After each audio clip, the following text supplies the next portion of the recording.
మహారాష్ట్ర ఎన్నికల్లో కూడా మార్నింగ్ వరకు ఒక రకమైన ట్రెండింగ్ ఉంటే ఈవినింగ్ అవ్వగానే ట్రెండింగ్ అంతా మీకు మారిపోయింది. మహారాష్ట్ర అండి. మహారాష్ట్ర అసలు ఎంత విపరీతమైనటువంటి ఇదంటే, ఆ!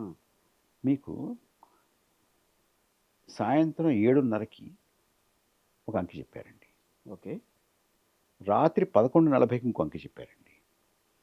దానికి, దీనికి 63,00,000 తేడా ఉంటుంది ఓటు. 63,00,000 ఓట్లు. 63,00,000 ఓట్లు. ఏమిటి? హ్మ్. అక్కడితో అయిపోలేదు కిషోర్ గారు. హ్మ్. కౌంటింగ్‌కి ఒక 10 గంటల ముందు ఫైనల్ ఫిగర్ అని అనౌన్స్ చేశారండి. ఇంకో 10,00,000 పెంచి. అంటే ప్రిలిమినరీ ఫిగర్‌కి, ఫైనల్ ఫైనల్ ఫిగర్‌కి ఫిగర్‌కి 73,00,000 ఓట్లు తేడా వచ్చాయండి. మీరు ఒక ఫిగర్ అనౌన్స్ చేస్తారు. మళ్ళీ సర్దుకొని ఇంకో 6% ఎంతో పెంచి ఇంకో ఫిగర్ అనౌన్స్ చేస్తారు. హ్మ్. మళ్ళీ కౌంటింగ్‌కి ముందు ఇంకో ఫిగర్ అనౌన్స్ చేస్తారు. ఎలాగిది? జరుగుతుందా? ఎప్పుడు జరిగిందా? ఇంకోటి పూర్వకాలం మీరు చిన్నవాళ్ళు మీకు తెలీదు.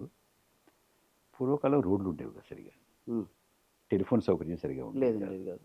2 బండ్ల మీద పోలింగ్ డబ్బాలు తీసుకుని, హ్మ్. ఓటింగ్ డబ్బాలు తీసుకుని, పోలింగ్ ఆఫీసర్స్ నెత్తి మీద పెట్టుకుని, చిన్న వాగుల్లో పీకల దాకా నీళ్ళల్లో ఫోటోస్ వెళ్ళి పోలింగ్ కండక్ట్ చేసి చూసాం. వచ్చేవాళ్ళు. ఫోటోస్ చూసాం.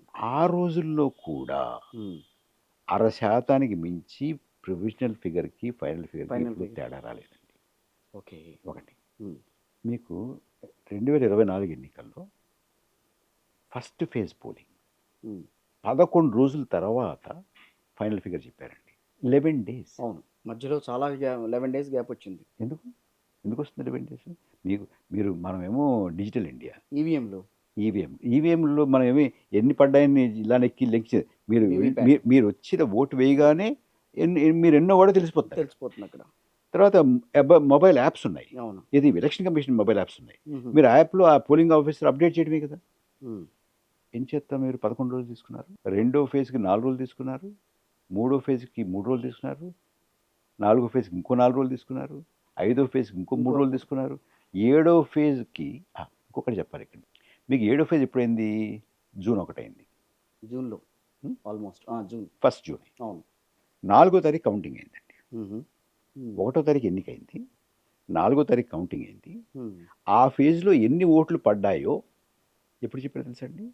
6 తారీఖు చెప్పారు. ఓహ్! ఎన్నికలు ఫలితాలు ప్రకటించి ఎవరు నెగ్గారో చెప్పిన తర్వాత ఎన్ని ఓట్లు పడ్డాయో చెప్తారండి ఎక్కడైనా? మీ స్కూల్ ప్యూపిల్ ఎలక్షన్‌లో ఊరుకుంటారా? ఇది ఇలా చెప్తే? లేదు. అది చేశారు.